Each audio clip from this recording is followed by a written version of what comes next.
Abakunzi bacu b'Ijuru ry'Abera TV, amahoro y'Imana abe muri mwebwe kandi Imana ikomeze kubishimira. Wowe uri mu bihugu bitandukanye, uri muri Afurika cyangwa mu bihugu bya Aziya ku mugabane w'i Burayi, Imana iguhe umugisha kandi Imana ikugirire neza, kandi tugusabiye guhirwa muri uyu mwaka tugiye kwinjiramo wa 2024. Imana ikomeze guha imbaraga n'amavuta mu izina rya Yesu. Turi kumwe n'umutumirwa wacu twabazaniye ushaka kugira ngo ababwire ubutumwa bwiza Imana yamushyize ku mutima cyangwa icyo Imana yabatumyeho. Reka tumwakire hanyuma atwibwire amazina ye, hanyuma akomeze n'undi mwanya w'ubutumwa bwiza yabateganyirije cyangwa duteganyirije mu izina rya Yesu Kristo. Ni karibu, tuguhaye ikaze mukozi w'Imana.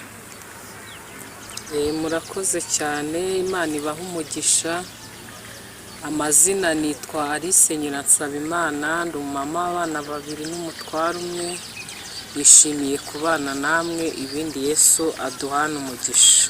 Tugiye kuganira ijambo ry'Imana, Imana yanshyize ku mutima ngira ngo dusangire tuganire. Iboneka mu Baroma ibice 5 ku murongo waho wa mbere. Utwamagambo ravuga ngo amahirwe azanwa no gutsindishirizwa no kwizera. Nuko rero ubwo twatsindishirijwe no kwizera, dufite amahoro ku Mana kubw'Umwami wacu Yesu Kristo, wadushyikishije ubu buntu dushikamyemo kubwo kwizera ngo tubone uko twishima ibyiringiro byo kuzabona ubwiza bw'Imana. Ariko si ibyo byonyine, ahubwo twishimira no mu makuba yacu, uko tuzi yuko amakuba atera kwihangana, kandi kwihangana kugatera kunesha ibitugerageza, uko kunesha kugatera ibyiringiro. Bene ibyo byiringiro ntibikoze isoni, kuko urukundo rw'Imana rwasabye mu mitima yacu kubw'Umwuka wera twahawe. Amen. Amen. Nimwakire neza ijambo ry'Imana bene data mwe mudukurikiranye. Imana ibaha umugisha. Dusomye ijambo ry'Imana ryiza, kandi tuzi ko ijambo ni umutsima utera imbaraga. Umukristo mu rugendo rwose aba akwiye kugira ijambo muri we. Dusomye ijambo rivuga ngo amahirwe azana no gutsindishirizwa no kwizera.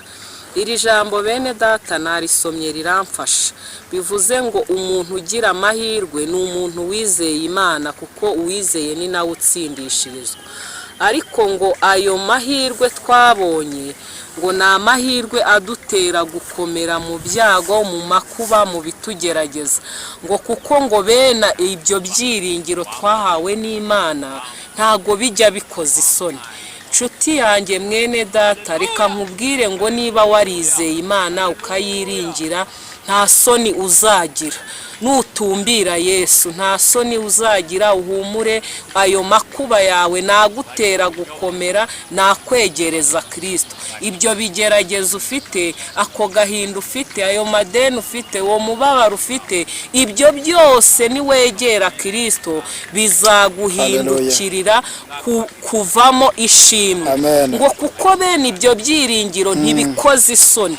Umuntu udakorwa isoni ninde? Ni umuntu wizeye Imana akamuha ibye byose, akavuga ngo Mana ni wowe nizeye, ni wowe niringiye mu byo ncamo. Umuririmbyi yaravuze ngo reka gutinya ibizakubaho, Imana irakurinda. Nshuti yanjye, witinya ibyo uri gucamo, witinya ibyo ubona. Imana yakwimanye mw'iri soza ry'uyu mwaka, n'uyuje Imana iri kumwe nawe. Muzana ijambo rivuga ngo reka gutinya ibiri kukubaho, Imana iri kumwe nawe, kandi uzatsinda ukomere, kuko Imana yawe ni umuneshi wa byose.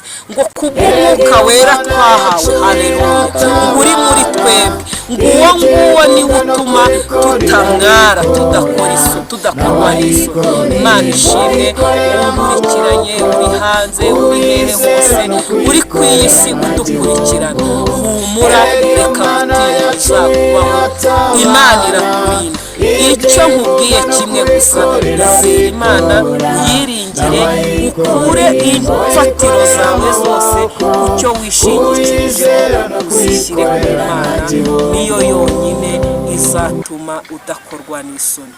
Amen. Imana ibaha umugisha rero, n'ayo magambo Imana yanshyize ku mutima, reka dusenge Imana ibaha umugisha. Amen. Mana Data twese uri mu ijuru turagushimiye, tugushimiye ko abagufite nta soni zizabakora, tugushimiye ko umuntu wese wakumenye atazigera agira icyo akena, kuko wavuganye natwe ngo ibyo byiringiro ntibikoze isoni.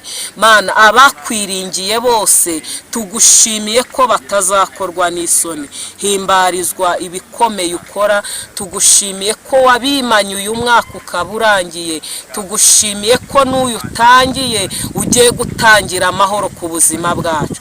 Komeza kubagirira neza muri byose, Imana ibaha umugisha. Amen. Urakoze cyane, urakoze Imana iguha umugisha. Abantu bashaka kubona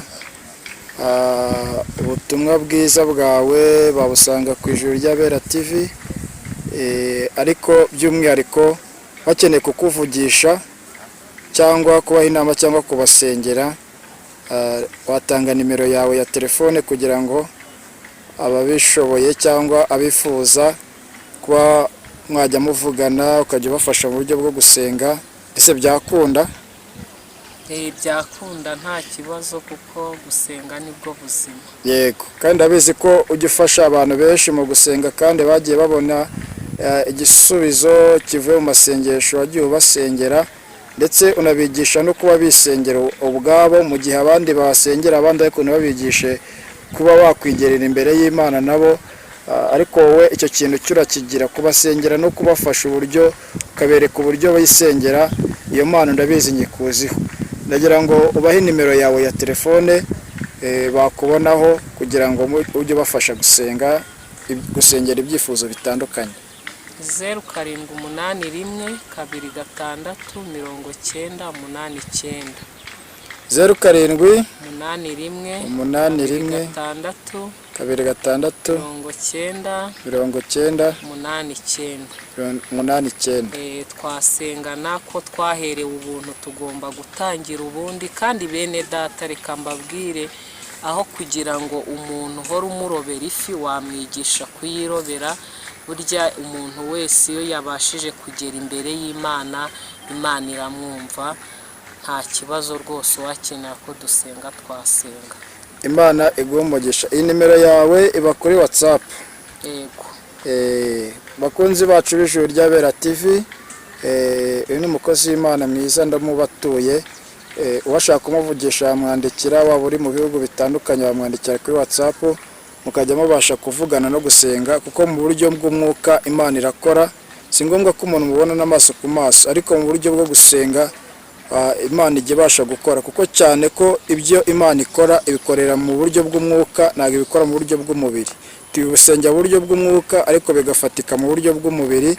Imana ikabasha kugutsindira ibibazo byose, kandi niyo ibasha kunesha muri byose. Imana iguha umugisha rero. Tuzongera tumutumire abaganize ijambo ry'Imana, ndetse afite n'ubuhamya, ariko ubutaha uzaduha ubuhamya.